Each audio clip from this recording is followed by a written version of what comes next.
yeni əlavə olunan təhsildə rəqəmsal vasitələr və süni intellekt mövzusunun izahını verəcəm. İzaha keçmədən öncə nəzərinizə çatdırım ki, ödənişli dərslərimizə qoşulmaq üçün əlaqə nömrəsi ilə əlaqə saxlaya bilərsiniz. Dərslərimiz həm fərdi, həm qruplarla deməli Google Meet platforması üzərindən təşkil olunur. Hər kəsə fərdi yanaşılır.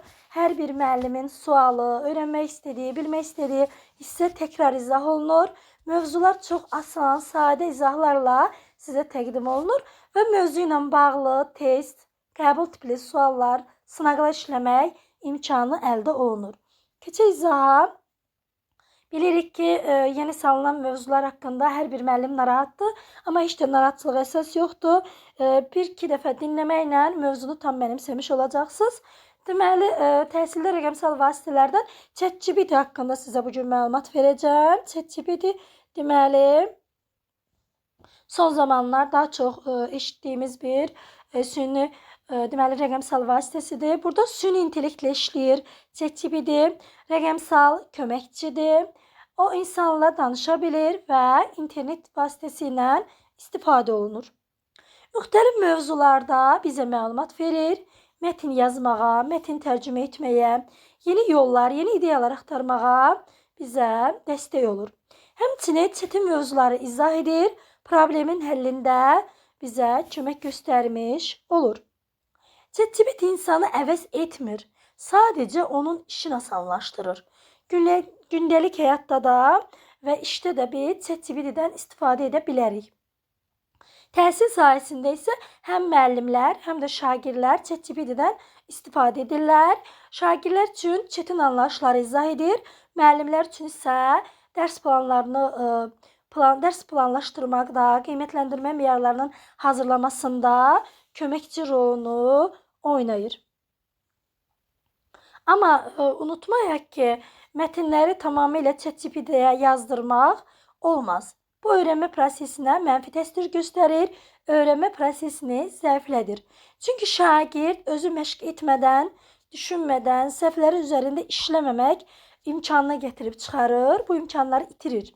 Ona görə də yadda saxlamaq lazımdır ki, ChatGPT şagirdi əvəz etməməlidir. Sadəcə ona istiqamət verməlidir. Fikrini formalaşdırmaqda köməkçi rolunu oynamalıdır. Yəni bu şəkildə istifadə olunmalıdır. Burada əsas iş, məsuliyyət öyrənənin üzərində qalmalıdır. İndi sizə son nəsil ChatGPT haqqında məlumat verim. Burada təkcə mətin yazmaq deyil, şəkil və ya səslə də işləyə bilir. Artıq daha yaxşı inkişaf etmiş köməkçiyə çevrilib. Yeni agent funksiyası sayəsində bəzi hallarda da internetdə axtarış edən saytları gəzə bilir, kodla işləyir, nəticələri istifadəçiyə təqdim edə bilir. Bu da onun sadəcə danışan bot yox, daha aktiv və faydalı bir köməkçi olduğunu bizə göstərmiş olur. ChatGPT-nin məhdud cəhətləri varmı? Ona baxaq. Bəli, ChatGPT-nin məhdud cəhətləri var ki, deməli o hamının əvəz edən ağıllı varlıq deyil də, yəni insan deyil. Səhv də edə bilər, mövcud olmayan faktları da inandırıcı formada bizə göstərə bilər. Və öyrəndiyi hər hansı məlumatdakı qərəzləri də müəyyən dərəcədə əks etdirə bilər. Buna görə də biz mütləq cavabları həqiqət kimi qəbul etməməliyik və qərarların, məlumatların doğruluğunu yoxlamalıyıq. Bunun üçün tənqidi düşünmək lazımdır. Ümumiyyətlə yadda saxlayın ki, ChatGPT köməkçi vasitədir də, yəni son qərar hər zaman istifadəçinin öz üzərində olmalıdır. Sonra burada Canva haqqında sizə məlumat verəcəm müəllimlər. Deməli, Canva nədir, necə istifadə olunur?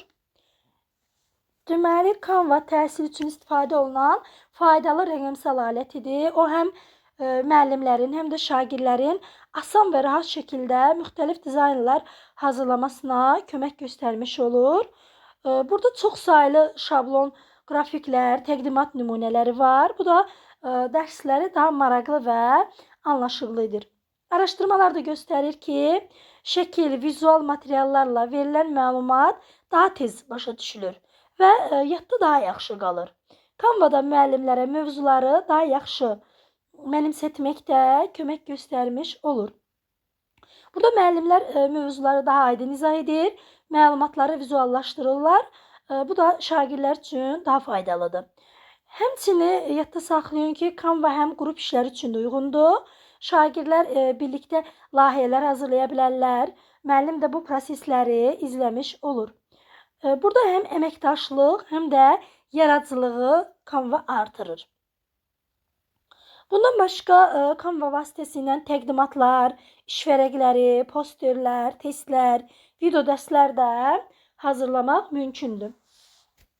İndi Canva-dan istifadənin üstünlüklərinin nə olduğuna baxaq. Deməli, üstünlükləri burada bizə verilib. Bircə dəqiqə. Burada deməli, vizual öyrənməni gücləndirir. Məlumat daha yaxşı yadda qalır. Dedik ki, vizual deməli, yadımızda daha yaxşı qalır. Şagirdlərə dəstək olur. Sonra yaradıcılığı artırır. Problemlərin həllində köməkçi rolunu oynayır. Şagirdlərin birlikdə işləməsini asanlaşdırır. Müxtəlif öyrənmə tərzlərinə uyğun materiallar hazırlamağa imkan verir. Müəllimlər öz dərs materiallarını asanlıqla Canva vasitəsilə yarada bilərlər. Yaxşı, bəs burada bizə verilib ki, tədrisdə Canva-dan istifadə necə olunmalıdır? Bir də buna da baxaq. Deməli, burada dərsin izahı üçün yəni müəllimlər slaydlar, qrafiklər, infoqrafiklər hazırlayarkən mövzunu daha yaxşı izah edə bilərlər. Sonra qiymətləndirmə üçün necə istifadə oluna bilər? Rubriklərin hazırlanmasında, formativ qiymətləndirmə vərəqlərinin, çıxış nümunələrinin, özünün qiymətləndirmə kartlarının hazırlanmasında istifadə oluna bilər. Sonra şagird fəaliyyətləri üçün deməli necə istifadə oluna bilər? Şagirdlər müxtəlif fəaliyyətlərə cəlb olunmaqla Canva-dan məqsədyönlü şəkildə istifadə edə bilərlər. Poster, zaman oxu, xəritə, layihə təqdimatı, qrup işi nəticələrinin vizual təqdimatını da hazırlaya bilərlər. Sonra burada verilib inklüziv təhsil üçün Canva istifadəçiləri əlçatan şriftlərdən, yüksək rəng kontrastından, oxunaqlı və sadə dizayn alətləri ilə təmin olunmuşdur. Yəni bir sözlə sadə dizayn, oxunaqlı şriftlər, uyğun rənglər təqdim edir. Bu da hər kəs üçün dərsin iştirakını asanlaşdırır və bu da inklüziv təhsilə faydalı olur. Deməli, bu qədər müəllimlər. Ümid edirəm izahım sizin üçün